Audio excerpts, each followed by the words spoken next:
Hello, good morning everyone. कैसे हैं आप सभी प्यारे बच्चों। मैं सीपी गोठवाल पंच सरपंच योद्धा यूट्यूब चैनल पर आप सभी विद्यार्थियों का हार्दिक स्वागत और अभिनंदन करता हूं। प्यारे बच्चों, जैसा कि आप सभी को पता है कि हेल्थ सैनिटरी इंस्पेक्टर का अपना ये बैच चला हुआ है और हेल्थ सैनिटरी इंस्पेक्टर के बैच में हमने पहले अपनी 10 क्लासेज कंप्लीट कर ली है। आशा और उम्मीद करता हूं सभी बच्चों ने 10 की 10 क्लासेज को ठीक से पढ़ा होगा और सभी ने नोट कर लिया होगा।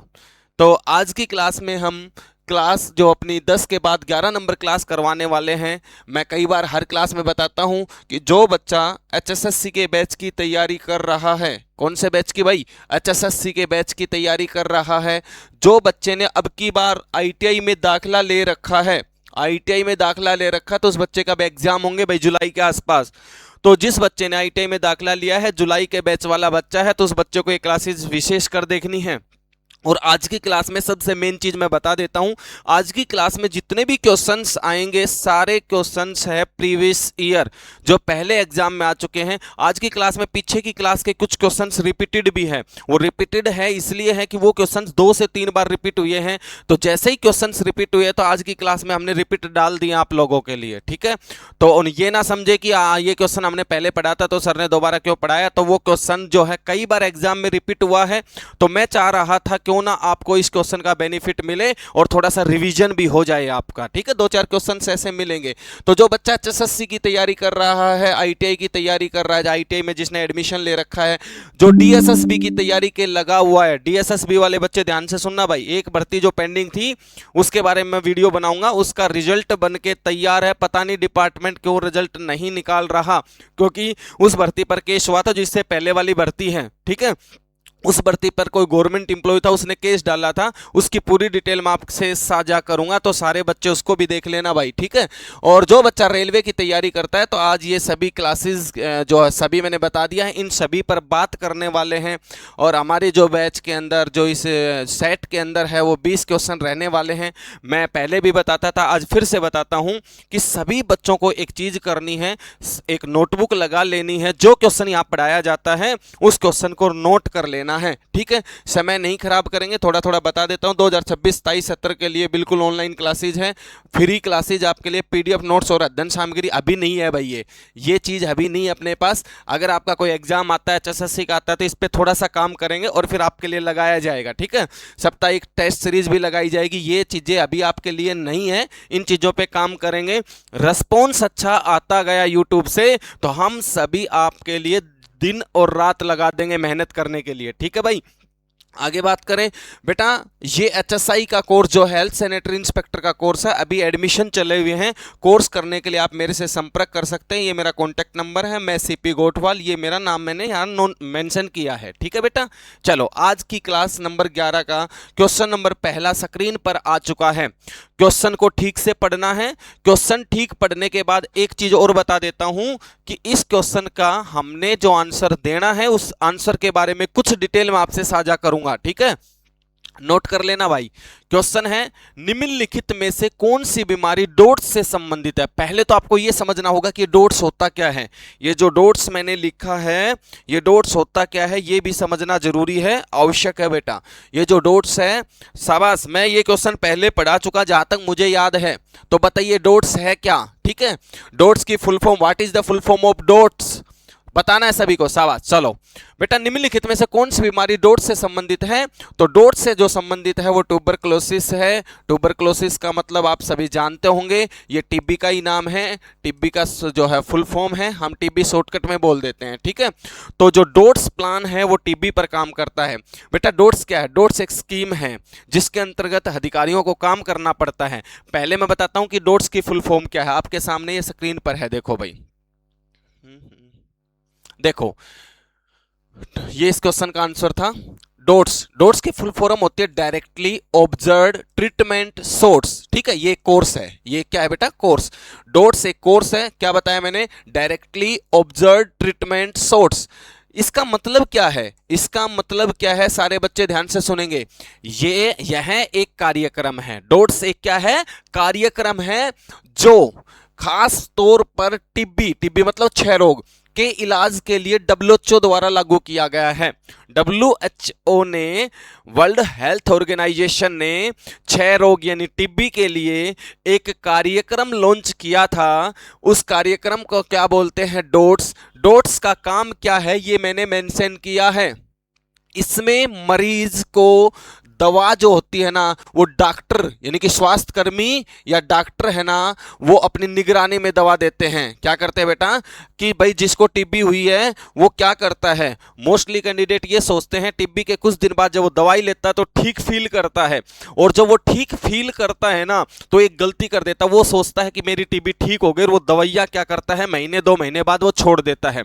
क्योंकि इसका टीबी का एक ट्रीटमेंट चलता है, लंबा ट्रीटमेंट चलता है, मिनिमम मान के चलना 6 महीने के आसपास का ट्रीटमेंट होता है, और महीने 2 महीने कैंडिडेट दवाई लेकर के छोड़ देता है ना, पेशेंट जब दवाई छोड़ देता है उसको फील होता है मैं ठीक हो गया। ठीक है, तो ये गलती कभी ना करें। अगर किसी को जाने अनजाने में ये बीमारी हो गई है, कोई प्रॉब्लम हो गई है, उस चीज का सोल्यूशन है, लेकिन ध्यान रखना सोल्यूशन के साथ साथ उस पर काम भी करना हमें। ठीक है, तो ये मैंने बता दिया है। आप चाहो तो इसका स्क्रीनशॉट आप लोग ले सकते हो, आप चाहो तो इसका स्क्रीनशॉट आप ले सकते हो। ठीक है, क्वेश्चन ये पहले भी पढ़ाया हुआ था, सेकंड आ गया, ये भी शायद पहले पढ़ा चुका हूं मैं। बेटा क्वेश्चन है रक्त का थक्का बनाने वाले विटामिन का नाम क्या है। ये मत सोचना रिपीट क्यों, मैंने पहले बता दिया। ये क्वेश्चन रिपीट आज की क्लास में इसलिए है कि एग्जाम में कई बार रिपीट हुए हैं, और आज के जितने भी क्वेश्चन है 20 के 20 क्वेश्चन बेटा प्रीवियस ईयर से उठाए हैं, एक ही दिन के आए हुए क्वेश्चन पेपर में है ये। ठीक है, एक ही पेपर में एक ही दिन में सारे क्वेश्चन आपके सामने आए थे। सारे बच्चे नोट करो, मैं कॉमेंट्स पढ़ लेता हूं। शाबाश। रक्त का थक्का बनाने वाले विटामिन का नाम बताना है। ठीक है, what is the name of blood clotting vitamin. शाबाश। आपके सामने 4 ऑप्शन है बेटा। रक्त का थक्का कौन सा विटामिन बनाता है? विटामिन का नाम है विटामिन के। क्या नाम है बेटा? विटामिन के। चलिएगा थोड़ी सी डिटेल साझा करते हैं, थोड़ी बहुत इसकी। अच्छा, ये क्वेश्चन है कि रक्त का थक्का बनाने का विटामिन कौन सा था, तो विटामिन के हो गया। विटामिन के खून के थक्के ब्लड क्लोटिंग में महत्वपूर्ण भूमिका निभाता है। ठीक है, विटामिन के महत्वपूर्ण भूमिका निभाता है मेरे प्यारे बच्चों। ठीक है, इसकी कमी से खून बहना बंद नहीं होता। इसकी कमी से खून बहना बंद नहीं होता। अगर विटामिन के की कमी आ गई तो शरीर में रक्त के थक्के बन जाएंगे बेटा। ठीक है, तो ये क्या करता है, ये हमारा हेल्प करता है कि कमी से खून बहना बंद नहीं होता। किसकी कमी से? विटामिन के की कमी से। ठीक है, ये क्वेश्चन नंबर 2 अपना था। क्वेश्चन नंबर 3 आ चुका है। ये देखिए भाई, बहुत आसान क्वेश्चन है, हर बच्चे को पता है कि बच्चों में पोलियो मुख्य रूप से कितने साल तक प्रभावित करता है। पोलियो की जो दवा होती है वो मुख्य रूप से कितने साल तक दी जाती है कि बच्चे को वो दवा दी जाए और वहां तक वो काम करे। अब मैं बता सकता हूं, मान लीजिएगा आप जो भी है 20, 21, 22, 25 साल का कोई बच्चा पढ़ रहा है, अगर उसको पोलियो की दवा दी जाएगी तो क्या वो प्रभाव डालेगी? नहीं। पोलियो की दवा भी एक लिमिट तक प्रभाव डालती है, और आप सभी को पता है पोलियो कितने साल तक पिलाया जाता है? 5 वर्ष तक पिलाया जाता है। ये चीज यहां पर भी मैंने मेंशन करी है, कोई ज्यादा इसमें कुछ है नहीं, देख लीजिएगा। पोलियो अधिकतर 5 वर्ष से कम उम्र के बच्चों को प्रभावित करता है या उन पर असर करती है पोलियो की जो दवाई होती है, इसलिए पोलियो ड्रॉप इसी उम्र में दी जाती है। पोलियो ड्रॉप किस उम्र में दी जाती है? 5 से नीचे या 5 तक। ठीक है बेटा, नेक्स्ट। लोगों द्वारा उत्पन्न 2 सबसे प्रमुख गैसें कौन सी है? लोगों के द्वारा उत्पन्न नेचुरल चीज है, वो जो है अपनी तरफ से गैस जो बनाता है वो कौन सी गैस है भाई? तो लोगों द्वारा उत्पन्न 2 प्रमुख गैस है, वो कौन सी है? तो बेटा वो गैस है कार्बन डाइऑक्साइड और मीथेन। कार्बन डाइऑक्साइड और मीथेन मनुष्य की द्वारा छोड़ी गई दोनों गैसें हैं। चलो इसकी थोड़ी डिटेल और साझा कर लेते हैं। देखो क्या लिखा है, मानव गतिविधियों से सबसे ज्यादा, मानव की जो भी गतिविधि होंगी उससे सबसे ज्यादा CO2 पैदा होता है बेटा। CO2 कार्बन डाइऑक्साइड और मीथेन गैस निकलती है, जो ग्लोबल वार्मिंग का मुख्य रूप है। ग्लोबल वार्मिंग का मुख्य रूप है। ठीक है प्यारे बच्चों। बेटा जो बच्चा ग्रुप में नहीं जुड़ा है, ये अगला क्वेश्चन स्क्रीन पर लिख दिया, एक बार ये देखिए और उसके बाद अपन कुछ बात करेंगे आपसे।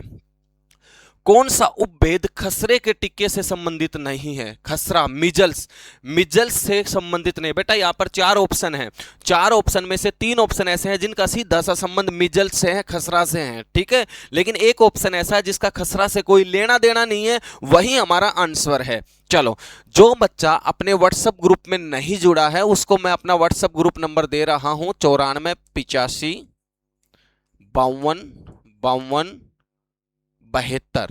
ये अपना व्हाट्सएप ग्रुप है भाई, ठीक है। ये मेरा कॉलिंग नंबर भी है, ये व्हाट्सएप ग्रुप भी है। जो बच्चा नहीं जुड़ा है अपने इससे जुड़ जाना भाई, जो बच्चा नहीं जुड़ा है वो अपने इससे जुड़ जाना। मैं थोड़ा साइड में मेंशन कर देता हूं, ठीक है। ये लीजिएगा 9485525272। ये अपना कॉलिंग नंबर भी है, व्हाट्सएप नंबर भी है। किसी प्रकार की कोई भी जानकारी चाहिए तो मेरे से संपर्क कर लेना, ठीक है। अच्छा, कौन सा उपभेद खसरे के टीके से संबंधित नहीं है? बेटा इसका जो आंसर आएगा वो आएगा ओके ए स्ट्रेन, यानी कि ओका स्ट्रेन बोलते हैं इसको, ओका स्ट्रेन। इस ओका स्ट्रेन की कोई भी जो है, ओका स्ट्रेन की बात करें तो इसका किसके साथ संबंध नहीं है? खसरे के साथ कोई भी संबंध नहीं है, ठीक है प्यारे बच्चों। आज की क्लास नंबर 11 में ध्यान से पढ़ते जाना, सारे प्रीवियस ईयर क्वेश्चंस लेकर आया हूं आपके लिए, ठीक है। ओके स्ट्रेन जो है ये कोई काम नहीं है इसका खसरा के साथ, ये डिटेल में साझा करता हूं आपके लिए। देखो मैंने बताया है, देखो ये जो मैंने 3 ऑप्शन दिए हैं, एक तो ये रहा मोराटेन हो गया, ये क्या है स्क्रेड हो गया, ठीक है, और एक क्या होगा एडमोनस्टोन, और ये क्या लिखा है जैग्रेब। 2-3 बार पढ़ लेना, नाम ऐसे ही अटपटे हैं, ठीक है। ये मेडिसिन के नाम है तो थोड़ा सा अजीब सा लगता है, 2-3 बार पढ़ोगे जब काम आएंगे, ठीक है। ये तीनों है ना, ये मिजल्स वैक्सीन है, ये मिजल्स क्या है वैक्सीन है। लेकिन ओके स्ट्रेन है, ओका स्ट्रेन जो है ये चिकन पॉक्स, चिकन पॉक्स के लिए होता है बेटा। किसके लिए होता है? चिकन पॉक्स के लिए होता है। चिकन पॉक्स सुना होगा ना, माता निकल गई, ये माता वाला चिकन पॉक्स है, ठीक है। तो ये उसमें काम आता है। बाकी ये तीनों किस में काम आते हैं बेटा? ये खसरा में काम आने वाली चीजें हैं। जिस बच्चे ने इसका स्क्रीनशॉट नहीं लिया है वो स्क्रीनशॉट ले सकता है भाई, काम आने वाली चीजें हैं ये, ठीक है। थोड़ा थोड़ा मैंने अब की बार ये कोशिश की है कि ऑप्शन के साथ थोड़ी सी डिटेल आपको बताई जाए। ज्यादा बड़ा सिलेबस नहीं है, घबराने की आवश्यकता नहीं है। 20-25 जब सेट करेंगे उसी में सारा सिलेबस कंप्लीट हो जाएगा, ठीक है प्यारे बच्चों। टाइफाइड का टीका कितने प्रकार का होता है? How many types of typhoid vaccine? How many types of typhoid vaccine? सारे बच्चे बताएंगे भाई कि टाइफाइड का टीका कितने प्रकार का होता है। तो मेरे प्यारे बच्चों टाइफाइड का टीका 3 प्रकार का होता है। ये 3 का मतलब ऐसे हैं, ओनली 3 भी लिख सकते हैं, ठीक है, इनका कोई रोल नहीं है। कि टाइफाइड का जो टीका हो कितने प्रकार का होता है? 3 प्रकार का होता है। 3 प्रकार कौन कौन से हैं मैंने नाम के साथ यहां पर लिखे हैं। इसका स्क्रीनशॉट जरूर ले लेना भाई, ठीक है, कॉपी में नोट कर लेना और स्क्रीनशॉट ले लेना, ठीक है। ये 3 प्रकार के मैंने लिख दिए हैं, सारे बच्चे इनको नोट कर सकते हैं। शाबाश शाबाश, 6 क्वेश्चन हम पढ़ चुके हैं, ठीक है। तो टाइफाइड का टीका मुख्यतः कितने प्रकार का होगा? 3 प्रकार का होगा। अच्छा, क्वेश्चन नंबर 7 आ गया अपना, ठीक है। क्वेश्चन नंबर कितना आ गया भाई? ये 7। क्वेश्चन नंबर 7 कहता है कि किस पदार्थ से त्वचा को नुकसान हो सकता है? बहुत आसान क्वेश्चन है, ठीक है, सारे प्रीवियस ईयर आज की क्लास के। क्या बताया कि किस पदार्थ से त्वचा को नुकसान हो सकता है, ठीक है, बताओ भाई। शाबाश। Which substance may cause damage to skin, ठीक है, damage to skin. Damage to skin देखना है भाई। डैमेज टू स्किन में क्या आएगा भाई? देखो एक तो लिखा फल सब्जियों से, आर में फल सब्जियों से। अरे आर में फल सब्जियों से क्या त्वचा को नुकसान होगा? ये बात तो गलत है भाई। त्वचा में नीम तुलसी का पेस्ट लगाने, नीम तुलसी का पेस्ट तो बहुत लाभदायक होता है त्वचा के लिए। ये कह रहा है धूम्रपान, बिल्कुल ये बात सही है। जब हम धूम्रपान करते हैं तो वो हमारे स्किन को बहुत ज्यादा प्रभावित करती है। तो जितने भी मेरे प्यारे स्टूडेंट हैं जो ये शुभ और अच्छा काम करते हैं वो इस चीज को छोड़ देना भाई, बहुत ही बुरी चीज है। तो इस चीज पे ध्यान दे कि कोई भी भाई अगर धूम्रपान करता है तो सीधा सा प्रभाव उसकी त्वचा पर जाता है, ठीक है, नोट कर लेना भाई, ये गलत बात है धूम्रपान करना, ठीक है। नेक्स्ट देखो बेटा। अच्छा, ये मैंने लिखा है कि धूम्रपान त्वचा को नुकसान पहुंचाता है, समय से पहले झुर्रियां लाता है, समय से पहले बूढ़ा बना देगा भाई। आजकल क्रेज चल रहा है जवान होने का, ठीक है। लड़कियां देखना अपनी उस पे, कोई बुरा मत मान जाना भाई, लड़कियां अपनी स्किन को लेकर के बड़ी मतलब एक्टिव रहती है कि कोई ऐसा दाग धब्बा ना दिखे, वो बड़ा ध्यान देती है अपनी स्किन पे। और हम लड़के क्या है, धूम्रपान, बीड़ी, हुक्का, सिगरेट के लगे रहते हैं और उसी पे ध्यान नहीं देते। स्किन ही एक ऐसी चीज़ है जो देखने लायक चीज़ होती है भाई। हमारा फेस का अट्रैक्शन जो होता है ना, एक मतलब एक अपना पॉजिटिव वाइब्स होता है कि हमें कोई देखे तो हम ठीक लगे उसको। तो ये चीज़ें है ना, ये नेगेटिव दिखने लगती है कुछ दिन के बाद, यानी कि झुर्रियाँ जब चेहरे पर आ जाएंगी तो हमें बड़ी ज़्यादा प्रॉब्लम्स होती है उसमें। कोई दूसरा देखता है तो थोड़ा अच्छा नहीं लगता। शाबाश। नेक्स्ट क्वेश्चन, मैं साइड हो जाता हूं, देखिएगा मैं पढ़ता हूं उसमें। जब वयस्क पर छाती संपीड़न करते हैं तो हम छाती को कितना दबाते हैं? बेटा ये आपको मैंने शायद पहले भी पढ़ाया होगा कि छाती संपीड़न का मतलब चेस्ट को दबाना। और चेस्ट कब दबाई जाती है? जब किसी भी इंसान को मान लीजिएगा हार्ट प्रॉब्लम हो गई है, हार्ट फेल हो रहा है, हार्ट अटैक आ रहा है, तो उस समय हम छाती उत्पीड़न क्या बोलते हैं उसको, छाती संपीड़न करते हैं, ठीक है, दबाते हैं उसको, पुश करते हैं। सीपीआर मैं बता देता हूं, एक बार मैंने पहले बताया था। सीपीआर देने का एक तरीका होता है, हैंड टू हैंड ऐसे ऊपर नीचे होंगे और ऐसे दबाया जाता है। दिख रहा है स्क्रीन पे? हाँ दिख रहा है। ऐसे दबाया जाता है। उसका एक लिमिट होता है कि हम कितनी बार पुश करें, कितने समय के लिए छोड़ें, फिर उसके बाद हम लिप टू लिप उसको श्वास भी दिया जाता है। ये सारी चीजें हम प्राथमिक उसको क्या बोलते हैं, देखो मेरे माइंड में नहीं आ रहा, बोलते तो हैं उसको फर्स्ट एड। फर्स्ट एड का एक अलग से टॉपिक पढ़ेंगे, वो हमारे बहुत काम आएगा। हेल्थ सैनिटरी इंस्पेक्टर में फर्स्ट एड के 3-4 क्वेश्चंस आते हैं, फर्स्ट एड को स्पेशली पढ़ा जाएगा, ठीक है। तो फर्स्ट एड के बारे में बाद में बात करेंगे। जब वयस्क की छाती को संपीड़ित करते हैं, संपीड़न करते हैं, तो छाती को कितना दबाया जाता है? ये क्वेश्चन तो मैंने आपको पहले पढ़ा दिया। इस क्वेश्चन का आंसर आएगा 4 से 5 सेंटीमीटर तक दबाना है। ऐसे पुश करते हैं 4-5 सेंटीमीटर, ठीक है, दिख रहा है ना? हाँ ठीक है, ओके। देखो 4-5 सेंटीमीटर हमने बताया है। बच्चे का अलग है बेटा, ये वयस्क था, ये लिखा भी है। सीपीआर के दौरान वयस्क में लगभग 5 सेंटीमीटर तक दबाव देना चाहिए। 4 से 5 सेंटीमीटर या 5 सेंटीमीटर बोल सकते हो, अकॉर्डिंग टू ऑप्शन हमें देखना पड़ेगा। सही आंसर रहेगा इसका 4 से 5, ठीक है। नेक्स्ट, मल और मूत्र के कीटाणु शोधन के लिए सभी कब उपयुक्त है के अलावा? थोड़ा सा लैंग्वेज प्रॉब्लम, इसको ऐसे करो, मल और मूत्र के कीटाणु शोधन के लिए उपयुक्त है के अलावा, ठीक है। मल और मूत्र के कीटाणु शोधन के लिए उपयुक्त है। देखो 3 ऑप्शन है उपयुक्त है जो मल और मूत्र के कीटाणु का शोधन करते हैं, लेकिन एक ऑप्शन ऐसा है जो शोधन नहीं करता। के अलावा कौन सा अलावा है, किसके अलावा? देखते हैं भाई। ये अपने पास दिए हैं उसने 4 ऑप्शन। 8% ब्लीचिंग पाउडर, ये सही है। क्रेसरोल हो गया 1-2%, ये होगा क्रूड, शायद इसका होना चाहिए फॉरने, ये वाला 1-2% होता है। फार्मेलिन क्या होता है भाई? 1-2% फार्मेलिन, सही है, ये रहा, देखो डिटेल में भी है।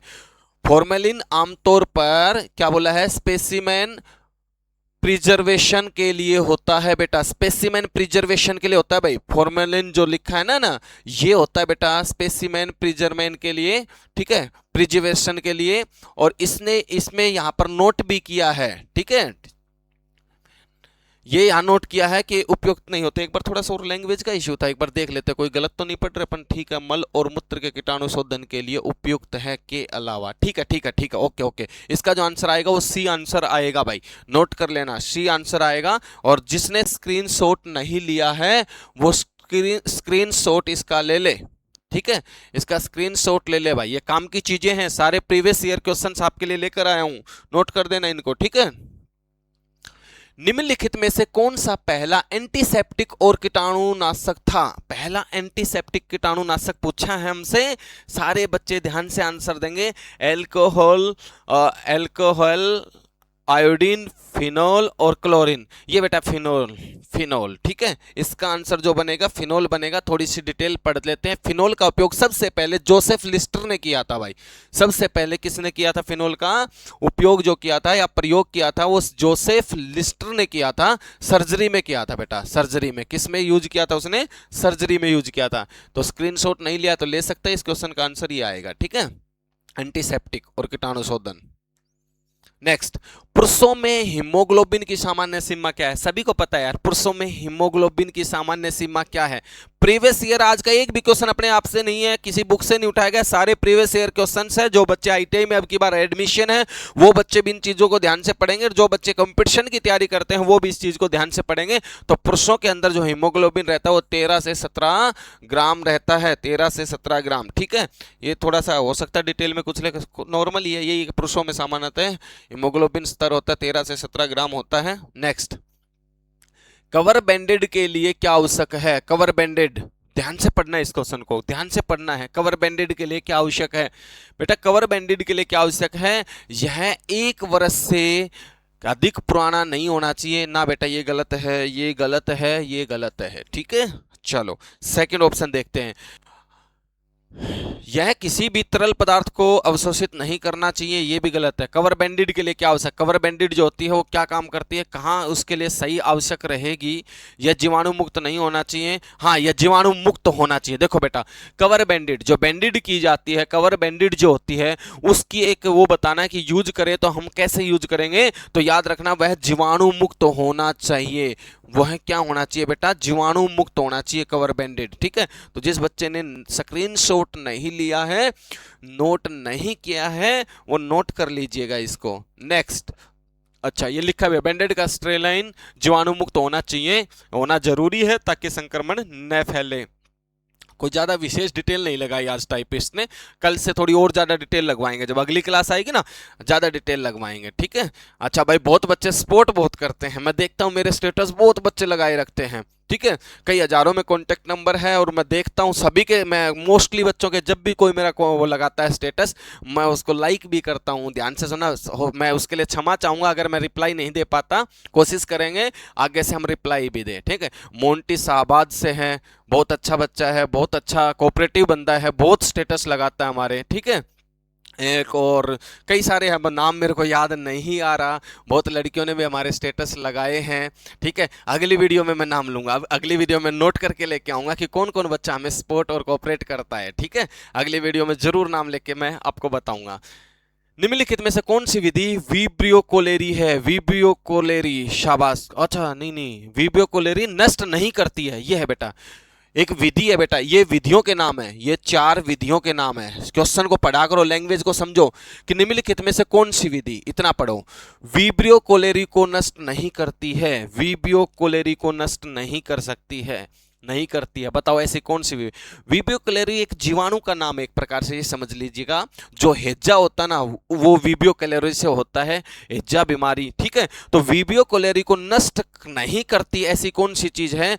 तो बेटा देखो, उबालने से वीब्रियो कोलेरी नष्ट हो जाता है। ठीक है, ठीक है, तो इसी प्रकार से कैरोस्ट्रोल से हो जाता है, ब्लीचिंग पाउडर से भी होता है। तो इसका जो आंसर है ना बेटा, देखो मैं बता देता हूं, ओहो आगे आ गया पीछे, ये लीजिएगा। इसका जो आंसर आएगा वो आएगा बेटा सुखाना। बेटा सुखाने से कभी भी वीब्रियो कोलेरी जो है वो नष्ट नहीं होती है, सुखाने से वीब्रियो कोलेरी नाम का जो जीवाणु है वो कभी भी नष्ट नहीं होता है। ठीक है, तो इस क्वेश्चन का आंसर आएगा सुखाना। सुखाना, यहां पर मैंने लिखा है सुखाने से बैक्टीरिया पूरी तरह नहीं मरते, जबकि उबालना, ब्लीचिंग आदि सब प्रभाव चाहिए। भाई देख लेना, जीवाणु एक बैक्टीरिया, हेज्जा, हेज्जा है ना, तो हेज्जा जो होगा वो होगा वायरस और बैक्टीरिया, बैक्टीरिया ही होता है बेटा। हेजा जो डिजीज डिजीज जो होगी, जो बीमारी होगी वो बैक्टीरिया से होती है शायद। ये हो गया इधर और ये हो गया इधर, हाँ बैक्टीरिया में।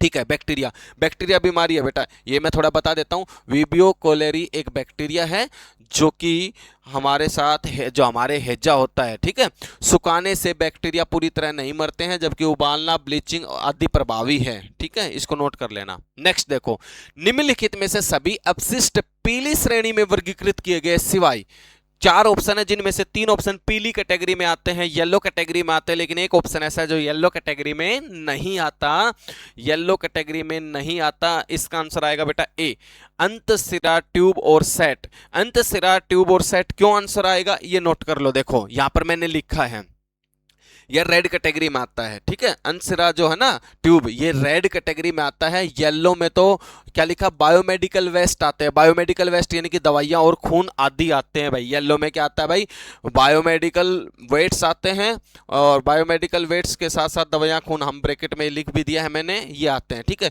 तो अगर बात की जाए, देखो ये क्वेश्चन ऐसे भी पूछ सकता है, निम्नलिखित में सभी अवशिष्ट पीली श्रेणी में आते हैं सिवाय, अच्छा कोई बात नहीं, ऐसे आएगा। बाकी ये कह सकते हैं ये कौन सी कैटेगरी में आता है, तो ये रेड कैटेगरी में आते हैं। और ये तीनों कौन सी कैटेगरी में आते हैं बेटा, येलो कैटेगरी में आते हैं। जब हम आपको वो पढ़ाएंगे ना, इनकी थ्योरी पढ़ाएंगे, तब सारी चीजें थोड़ा सा और डिटेल से पढ़ेंगे। अभी ऑप्शन टाइप चल रहा है, तो ऑप्शन टाइप में ज्यादा डिटेल हम बताने लग जाएं तो क्लास बहुत लंबी हो जाएगी, ठीक है। तो आपके पास एक क्वेश्चन बैंक तैयार हो रहा है, आपके माइंड से कुछ चीजें धीरे धीरे आ रही है कि ऐसी चीजें हमें पढ़नी। जब थ्योरी पढ़ेंगे ना, तो ऑप्शन टाइप चीजें हमारे बहुत काम आएंगी। मैं पहले थ्योरी पढ़ाता फिर ऑप्शन पढ़ाता, तो थ्योरी पढ़ने में थोड़ा सा ज्यादा दिमाग लगाना पड़ता है, मेरा मानना है। तो क्वेश्चन ऑप्शन टाइप जो पढ़ रहे हैं ये ज्यादा काम करेंगे, फिर थ्योरी में बहुत आसानी हो जाएगी हमारे लिए, ठीक है। नेक्स्ट, काटा थर्मामीटर मापता है। काटा वाला तो मैंने पहले पढ़ाया हुआ है, काटा वाला तो पहले पढ़ाया हुआ है। आज की क्लास में कई क्वेश्चन आगे जो रिपीट है, क्योंकि मैंने बताया था भाई ये ऑप्शन टाइप क्वेश्चन है और सारे प्रीवियस ईयर के क्वेश्चन है, आए हुए क्वेश्चन है। तो काटा थर्मामीटर किसको मापता है, तो हवा का तापमान, आर्द्रता और हवा की गति को मापता है। इसका आंसर आएगा वो ये आएगा, ठीक है बेटा। इसका स्क्रीनशॉट ले लेना सभी बच्चे, ठीक है। देखो नेक्स्ट मैं बता देता हूँ, थोड़ा सा डिटेल भी है। यह शरीर में हीट लॉस को भी मापता है, जो इन तीनों पर निर्भर करती है। किन तीनों पर, एयर टेम्परेचर, ह्यूमिडिटी और बेटा एयर मोमेंट्स पे भी करता है। चलिएगा, वर्तमान में किस प्रकार के खसरे के टिक्के का उपयोग किया जाता है, वर्तमान में किस प्रकार के खसरे के टिक्के का प्रयोग किया जाता है। ये क्वेश्चन अच्छा है भाई, देखो भाई बताओ, शाबाश शाबाश, बताइए शाबाश। डिस्प्ले ब्लर तो नहीं हो रही है भाई ना, सही है। पीछे वाली क्लास में 4-5 क्वेश्चन ऐसे थे जो दिक्कत कर रहे थे हमारे बच्चों को, ठीक है। अब की बार ऐसी दिक्कत नहीं आएगी आप लोगों को। सही है, अभी सही है, वाह वेरी गुड, सही है। नहीं हो तो रहा है थोड़ा सा, अभी क्या है, स्टूडियो थोड़ा सा नया सेट हुआ है तो थोड़ी सी प्रॉब्लम आ रही है, ठीक है। थोड़ी सी प्रॉब्लम आ रही है तो ठीक कर देंगे इसको, देखते हैं। चलिएगा, हाँ, वर्तमान में किस प्रकार के खसरे के टिक्का का प्रयोग किया जाता है, तो इसका नोट कर देना बेटा, लाइव एटेन्यूएटेड, नोट कर दो, शाबाश बेटा, स्क्रीनशॉट ले लेना। हाँ ये लो, ये मैंने लिखा है कमजोर वायरस से बनाया जाता है, ठीक है। ये जो टीका है ना, ये टीका ये किससे बनता है बेटा, कमजोर वायरस से बनाया गया टीका है। किससे बनाया गया बेटा, कमजोर वायरस से बनाया गया टीका है। सही दिख रहा है, ऐसी कोई दिक्कत नहीं आ रही, मैं देख पा रहा हूं, सही दिख रहा है अभी। निम्नलिखित में से कौन सा एक स्वस्थ तरल आहार है, तरल आहार पूछा अपने से। ये क्वेश्चन थोड़ा सा सस्पेंस पैदा कर देता है बच्चे के माइंड में, ऑप्शन को देख करके। गाढ़ा सब्जी का सूप, बोला जी आहार है, खाने का मन करता है या पीने का मन करता है ना। हाँ, सूप के लिए लस्सी, दूध है ना, दूध भी अच्छा होता है, लस्सी भी अच्छी होती है, गाढ़ा ये भी सब अच्छा लगता है, सभी में आंसर ठीक ठीक लग रहा है। लेकिन इसका जो आंसर आएगा ना, वो स्वस्थ तरल आहार की बात करें, और जब हमें ये नारियल का पानी लिखा हो, क्या लिखा हो भाई, नारियल का पानी, तो इस क्वेश्चन का आंसर आएगा नारियल पानी। क्या आंसर आएगा, नारियल पानी, नोट कर लेना और इसका स्क्रीनशॉट ले लेना। ले लो बेटा, स्क्रीनशॉट ले लो जिसने नहीं लिया है, ठीक है। लो, थोड़ी सी डिटेल भी मैं लिख देता हूं यहाँ पर। Clear liquid diet, clear liquid diet में साफ तरल जैसे नारियल पानी शामिल होता है। ये नोट कर लेना भाई, क्लियर लिक्विड डाइट में, ठीक है। हाँ, ये ऐसे कर देता हूं, साफ तरल जैसे नारियल पानी शामिल होता है, ठीक है। नोट कर लो इसको, शाबाश, स्क्रीनशॉट जरूर ले लेना भाई, आपको कोई समस्या नहीं आएगी इसमें। 17 नंबर क्वेश्चन हो चुका है, 3 क्वेश्चन और बचे हैं। कितने मुख्य प्रकार के घाव होते हैं, मुख्य प्रकार के घाव, कितने प्रकार के घाव होते हैं, शाबाश, नोट करना भाई। घावों की संख्या पूछे, कितने प्रकार के मुख्य घाव पूछे हैं, मुख्य प्रकार, शाबाश, बताइए भाई, ठीक है। जो बच्चा अपने YouTube चैनल से जुड़ा हुआ है वो बच्चा अपने ग्रुप से भी जुड़ जाओ। ये मैंने अपने कॉन्टैक्ट नंबर लिख दिए हैं, ये अपने व्हाट्सएप नंबर भी है, कॉलिंग नंबर भी है। जो बच्चा नहीं जुड़ा है वो जुड़ सकता है। सिप्पी गोठवाल मेरा नाम है प्यारे बच्चों, आप नोट कर सकते हैं, ठीक है। और जो अपने चैनल से नहीं जुड़ा है, सबसे मेन बात तो रह गई भाई, अपने चैनल का नाम है पंच सरपंच। क्या नाम है भाई, पंच सरपंच, नोट कर लेना इसको।